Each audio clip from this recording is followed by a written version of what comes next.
In 1972, the Biological Weapons Convention was signed, and the episode that probably most clearly demonstrates the violation of this treaty occurred in 1979, early April. The accidental release of spores of Bacillus anthracis, the cause of anthrax, killed at least 64 people in the city of Sverdlovsk in the Soviet Union. Let's talk.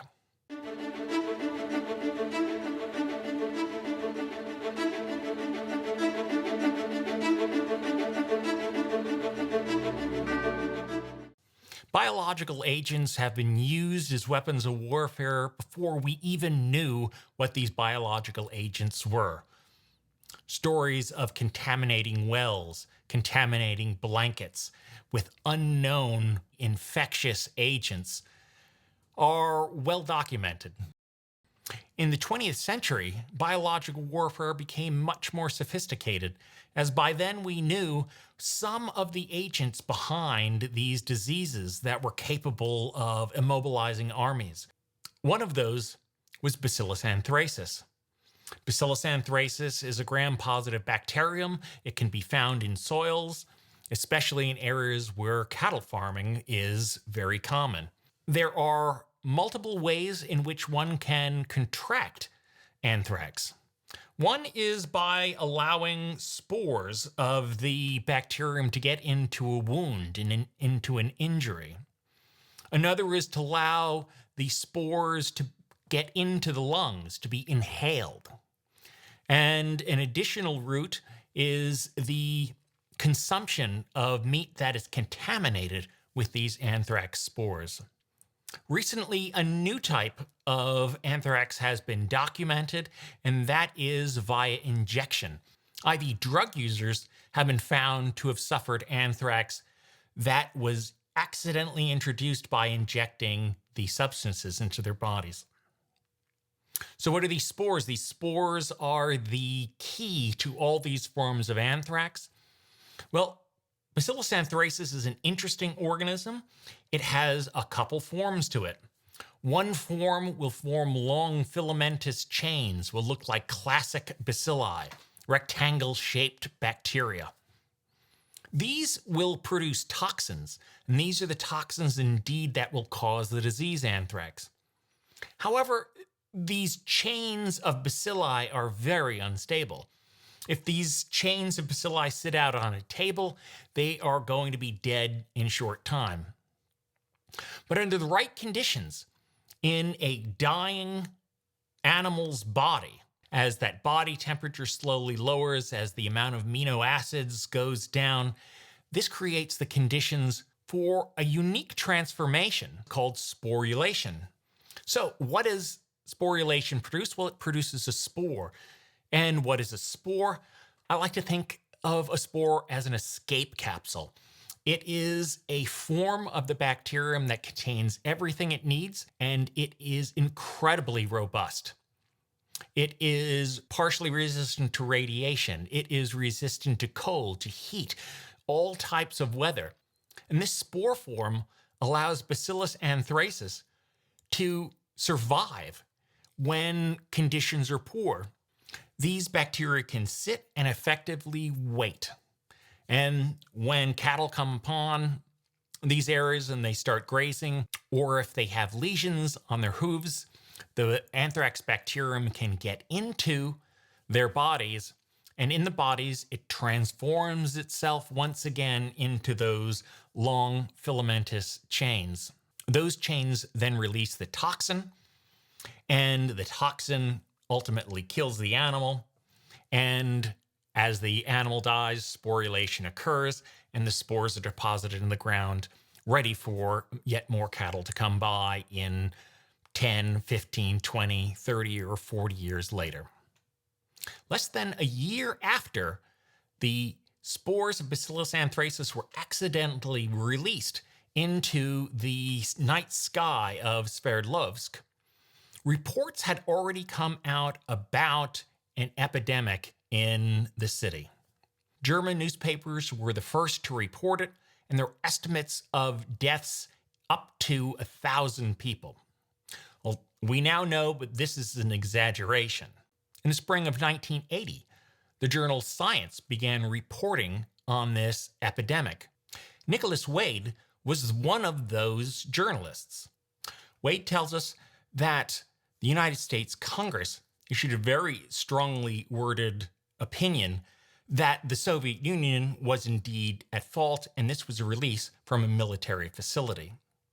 The CIA itself thought that this was likely, but they gave the Soviet Union's story about a 10% chance of being true. But what was the Soviet Union's story? What the Soviets said was that all the patients had gastrointestinal anthrax or cutaneous anthrax. They said that these patients got the disease by either handling or consuming contaminated meat. They'd stated that people had gone out hunting in the area, they killed contaminated animals, and then they began selling this throughout the city, and as a result, people suffered from gastrointestinal anthrax. But they said no one had died. The United States made its opinion very clear that they believed this was the release from a military facility. But people suggested that the United States was really acting politically. The Soviet Union had just invaded Afghanistan. Some suggested that the United States was using this outbreak to make the Soviet Union look worse than it really was. But as we know now, there was indeed a release. Another individual reporting in 1980 for the journal Science was Constance Holden. And for her article, the primary source was a Soviet emigre, Mark Popovsky. Now, Popovsky had stated that he was in contact with his friends from the area, and he claimed that those people still in the Soviet Union were telling him that indeed this was inhalational anthrax, that the spores must have come through the air. And if this was inhalational anthrax, it absolutely pointed towards the release of anthrax spores into the air. Airborne anthrax is really fairly uncommon, especially in large masses. It occurs occasionally with people that are sorting wool. It occurs occasionally with people working with hides. In the early 2000s, there was the case of an individual in New York who developed inhalational anthrax. He imported hides from Africa, and he was making African drums.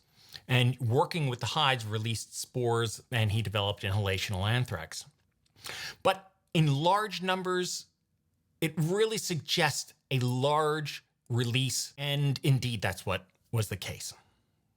An individual that had been trying to reach the bottom of this was Harvard molecular biologist Matthew Meselson, the famous Matthew Meselson of the Meselson and Stahl experiments. He'd become very interested in control of biological weapons. Now, he originally believed the Soviet story, but Meselson kept pushing and pushing and pushing. In 1991, the Soviet Union collapsed. The environment of political repression, the secrecy, began to soften somewhat. In 1993, Nina Abramova and colleagues released a paper that was really quite extraordinary. It described amazing heroism. At the time of the outbreak in 1979, she and others were actively hiding biological materials, biopsy samples, reports. And so these scientists described 42 cases of inhalational anthrax. In their paper published in the Proceedings of the National Academy of Science, they highlighted tissue samples. They showed tissue samples from lymph nodes along the center of the chest. They showed intestinal tissue that Soviets earlier had said was indicative of gastrointestinal anthrax. But she showed that the bacteria came from the wrong side. The bacteria didn't come in from the lumen of the intestine.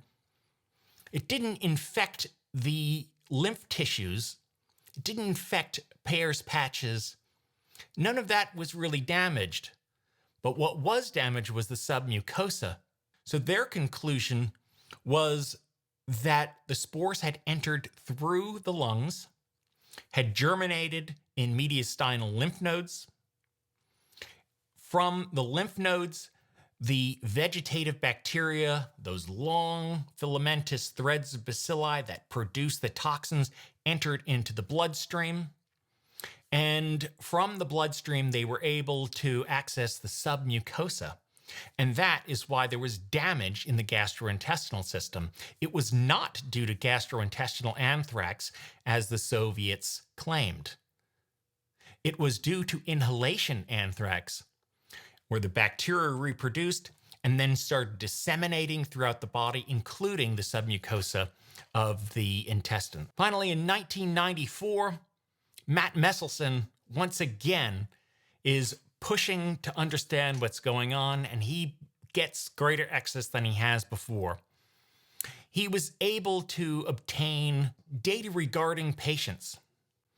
The KGB in 1979 had confiscated many medical records, but there was a so-called administrative list that the Soviet Union used to compensate individuals that had developed anthrax or died from anthrax. This administrative list, Messelson and his colleagues used as the nucleus for their investigation. They visited grave sites, they talked with individuals, and what they were able to find was an interesting pattern of these cases of inhalation anthrax. Now, the Soviet Union claimed that the contaminated meat had been circulated throughout the black market. There you would expect cases of gastrointestinal anthrax really throughout the city. But that was not what was observed.